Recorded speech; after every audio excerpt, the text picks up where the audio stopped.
welcome to Lunchtime Politics, reaching you live from our global headquarters here in the nation's commercial nerve center, Lagos. I'm Jeffrey Uzongo. Let's bring you up to speed with the big stories we're tracking in politics and in the polity. Former Minister of Aviation Femi Fani-Kayode discharged and acquitted by the Special Offences Court in Lagos of allegations of medical forgery preferred against him by the Economic and Financial Crimes Commission, the EFCC.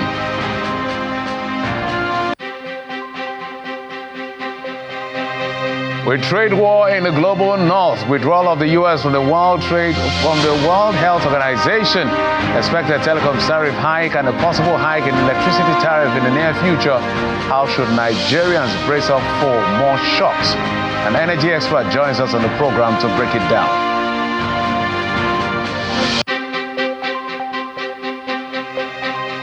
The Nigeria Labour Congress suspends its nationwide protest over the National Nigeria Communications Commission approval for telcos to increase tariff by 50%.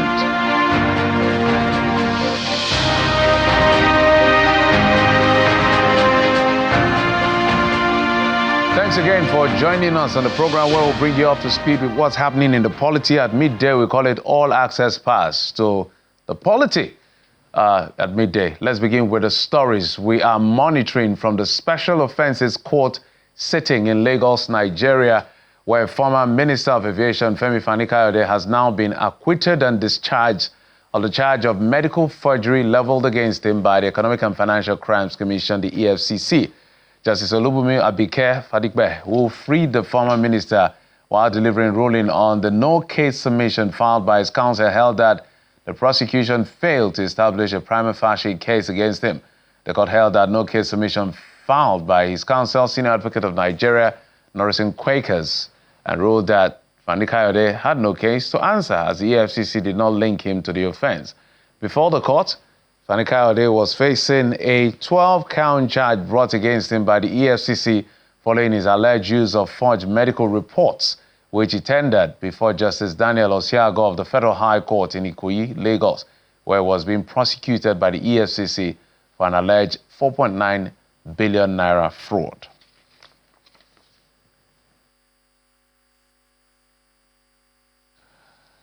Then away from that, 7 personnel of the Nigerian police force in Osun State have been injured as bloody clashes erupted in Isaoke of Ibokun local government area of the state. And confirming the incident, in a voice message on Monday, the command spokesperson, Yemise, disclosed that the officers sustained gunshots when they were ambushed while on their way to the affected community. It was gathered that the crisis erupted early in the morning in that community over chieftaincy disagreement. According to reports, the clashes resulted in the death of 4 persons. Immediately, the police was informed of the crisis in Obokun area command of Osun State, precisely at Esaoke. The Commissioner of Police drafted policemen from different places to go to the place to ensure that calmness is brought to that area. When they got to a point on their way, very close to Esaoke, they met a log of wood on the road, crossing the road, and which does not give them passage. So they came down. Some policemen came down to roll away the log of wood so that they can pass to where they were going. As they came down, there were gunshots from the bush around that place, which injured 7 policemen.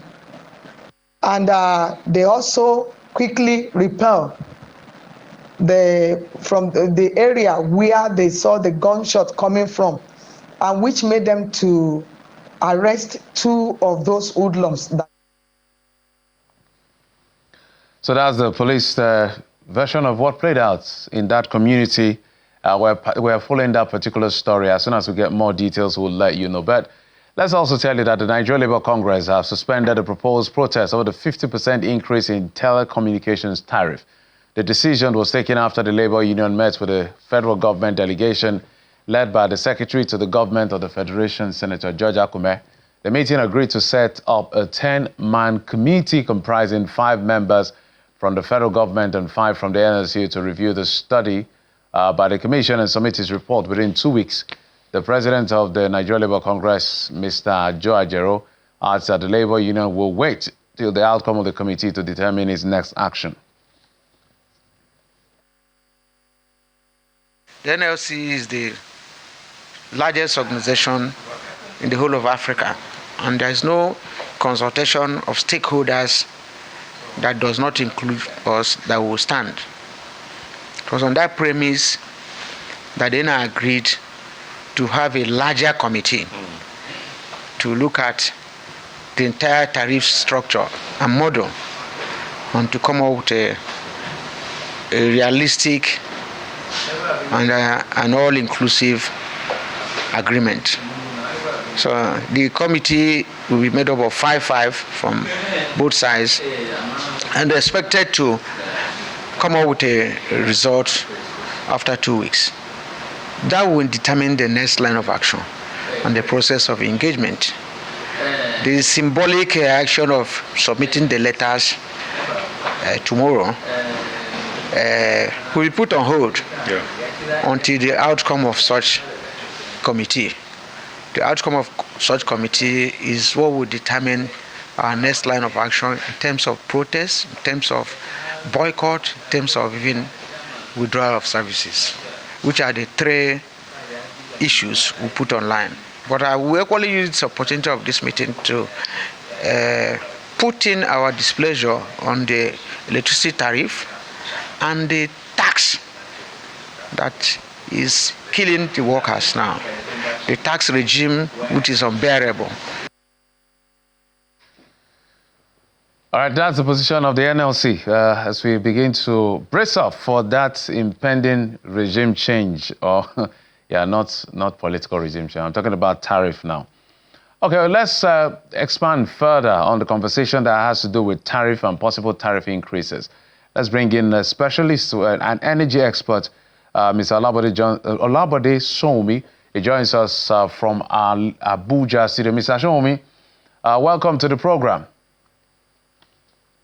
Yeah, good afternoon. Thanks for having me.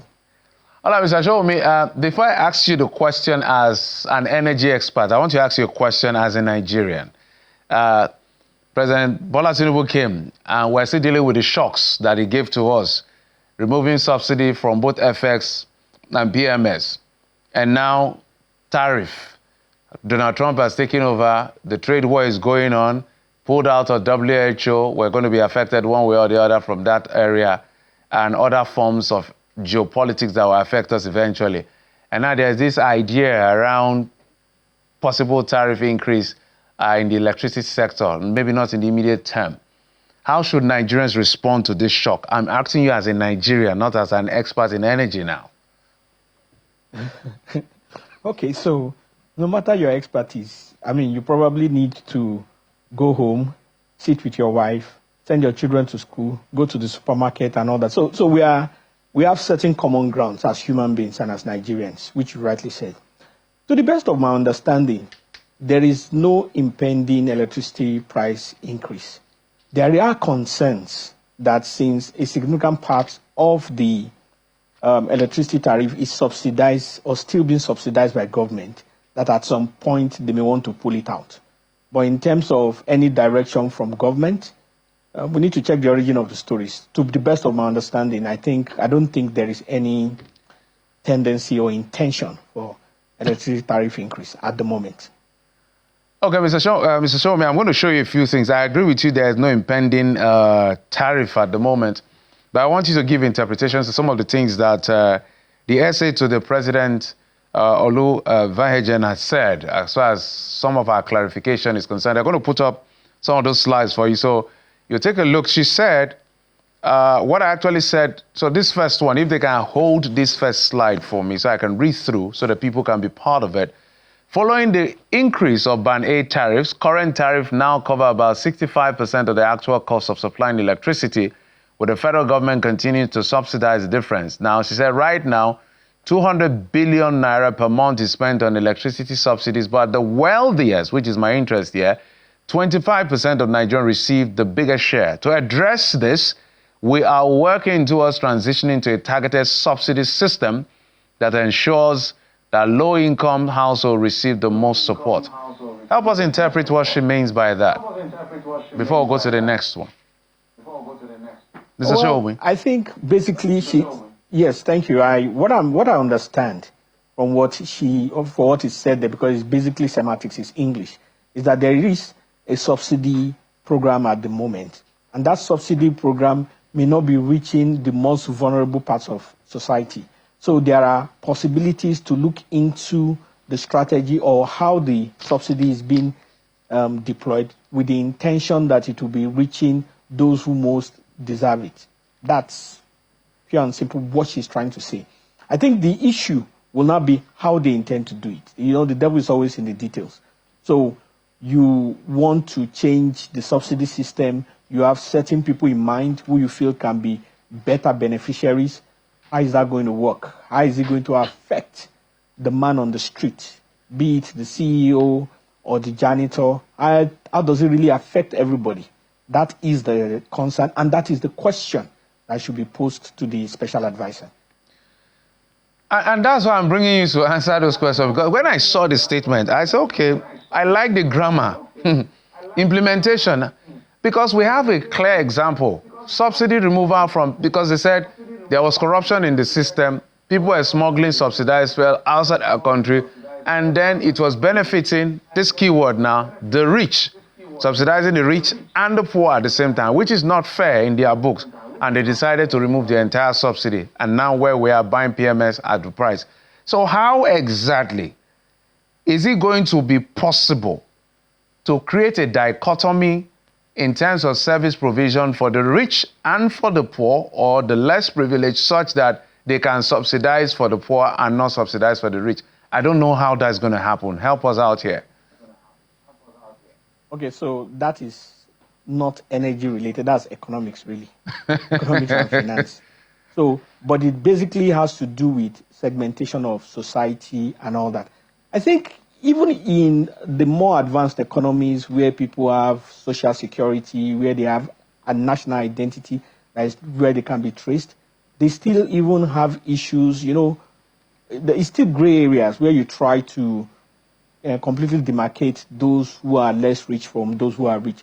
What the government will need to do at this point is basically to come up with how they intend to make such demarcations. I mean, obviously, I want to believe that there is a structured thinking that has led to that decision.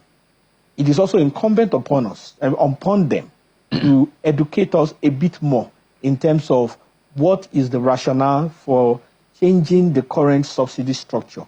Is it the intention that over time the subsidy will be eliminated? Is it just because the subsidy at the moment is lying waste and they are not seeing effect to it? So there has to be some logic that is necessitating changing the scenario. So that logic needs to be in the public space for people to chew and possibly give them feedback.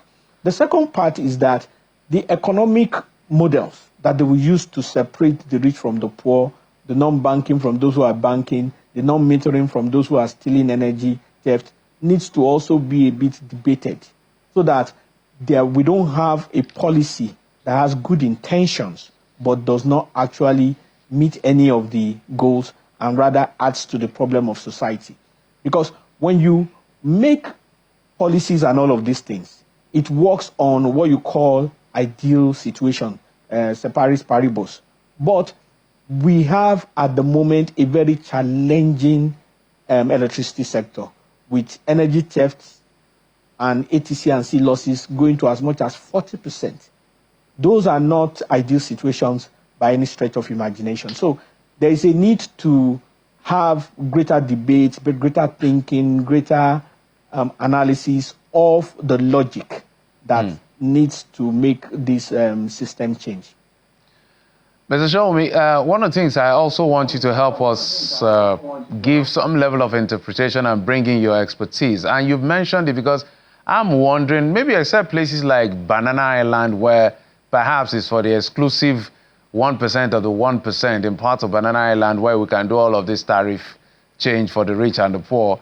There are so many places in Lagos and in Nigeria, there's a mix of both the poor, the average, and the rich. So how that dichotomy will come. But without trying to speak for the discos, the gencos, and the transmission company, let's also make a case for them and how we can intervene in this. Because they are dealing with perhaps FX liabilities from leases and even loans on their balance sheet, just like what the telcos are dealing with. So that is a strong conversation.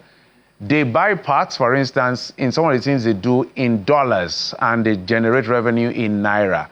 Everybody is trying to accrue as much as possible, even the federal government with the tax reform. Everybody is trying to get money from wherever possible. So that drive for revenue is aggressive across board. What should be the sequence of repositioning the sector so that everybody has a fair deal on the table, both the consumer and the players themselves? Okay, so there is a part that is totally missing in the debate of expanding the sector, whether it even be taxes, whether it be electricity, maybe more inflow, increased liquidity, is the fact that the biggest determinant for economic growth is business.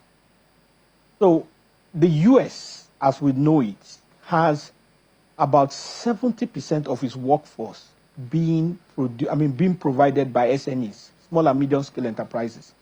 And that is about the same for virtually every developed nation.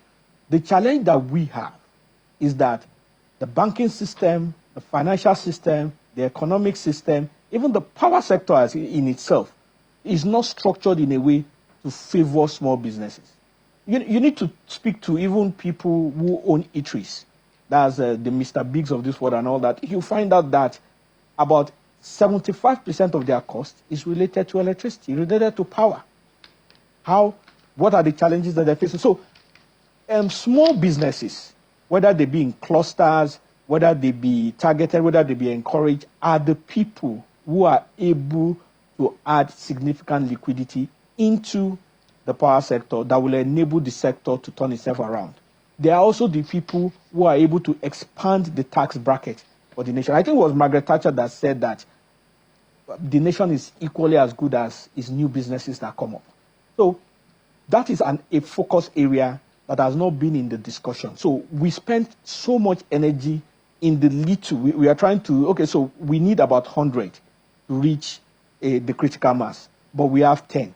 So we are looking at new energies and new ideas to divide that 10, to shuffle that 10, when the real thing is thinking outside the box and seeing how we can create 90.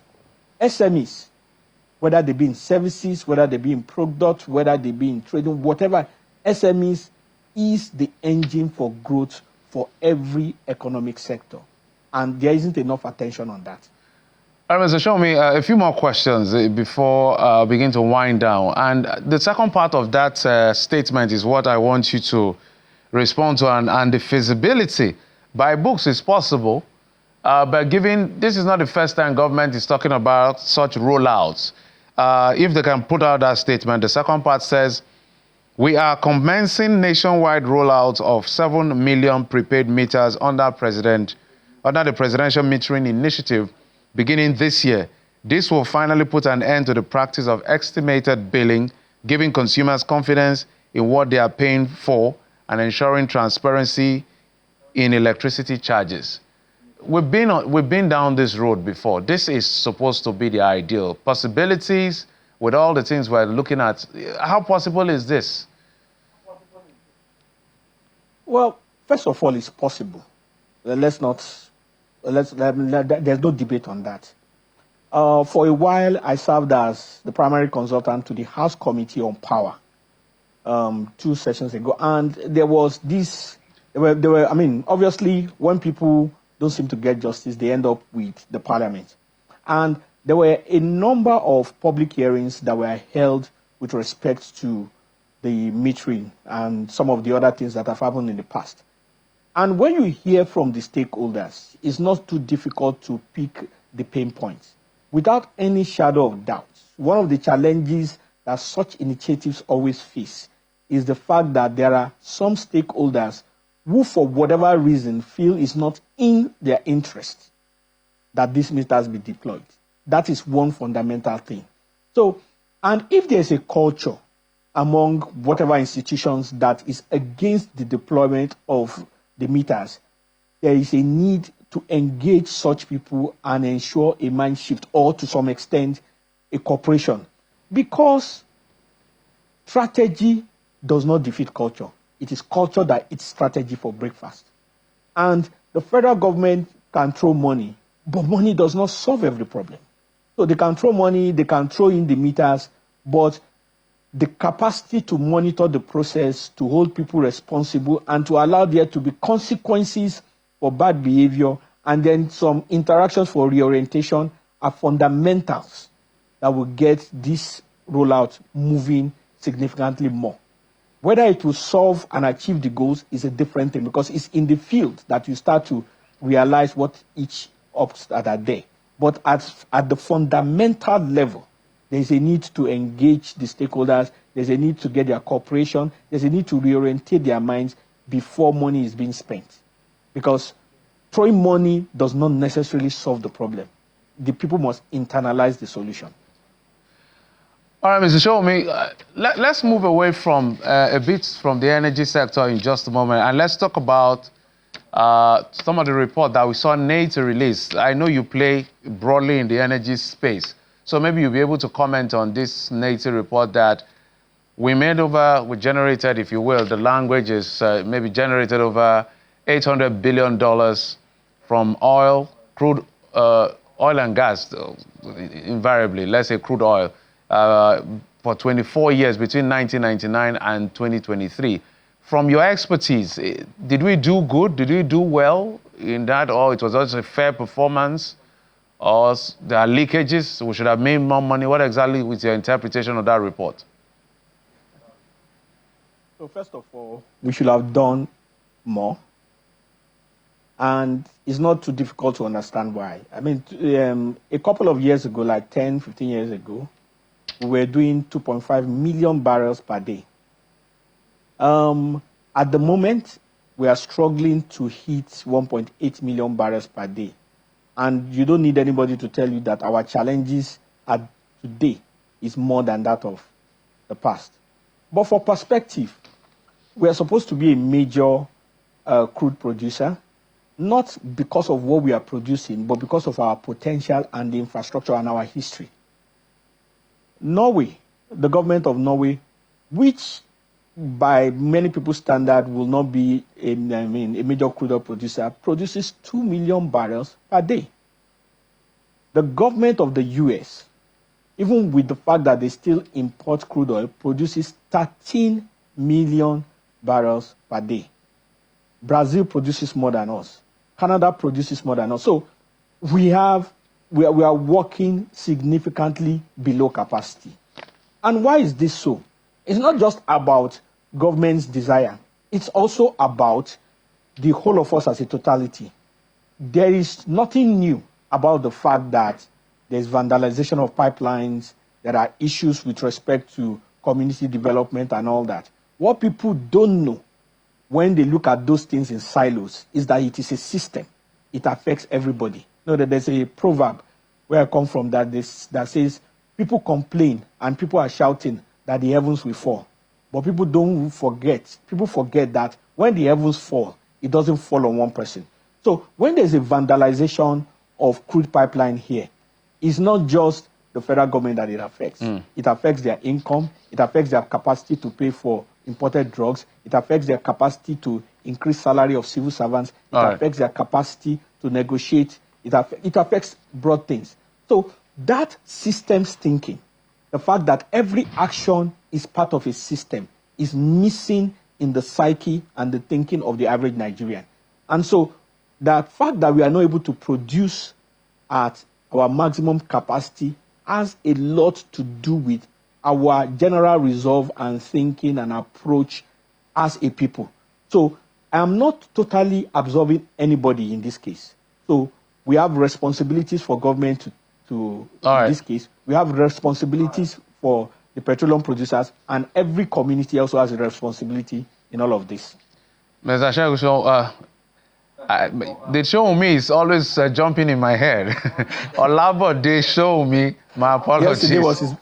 Yesterday was his birthday, by the way. Shagu's birthday was yesterday. Yeah, I've had the pleasure of interviewing him. Olabo, they show me an energy expert.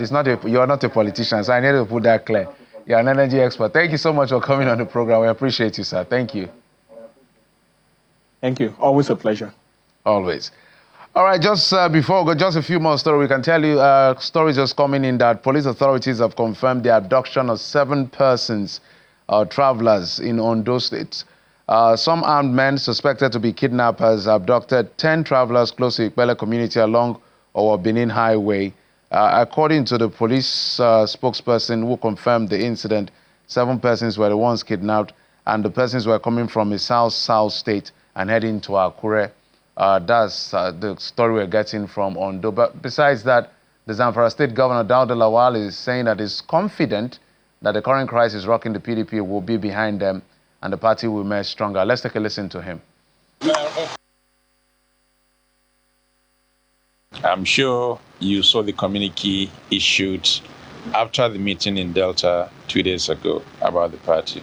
And that should tell you we're making ways to be back sound and clear to the people to lead this country. We are the leaders of this party, and we are the ones that met. So we have a say, and what we say is what will be implemented. Well, I think there's really nothing wrong with the party. It's just crisis like every other party. So this is nothing new. It's one of those things, but rather it will make us stronger because we need to learn from certain mistakes within the party. And that will be a learning process. And that is exactly what we're going through. That's it on the program. But just before we wrap up, we can tell you the House of Reps has suspended plenary and adjourned till tomorrow in honor of the late Deputy Minority Whip Honorable Oriyomi Onanuga, who passed on January the 15th. And that's it on the program. Thank you so much for your time and your usual company. I'm Jeffrey Ozonga. You've been served on Lunchtime Politics. Bye-bye.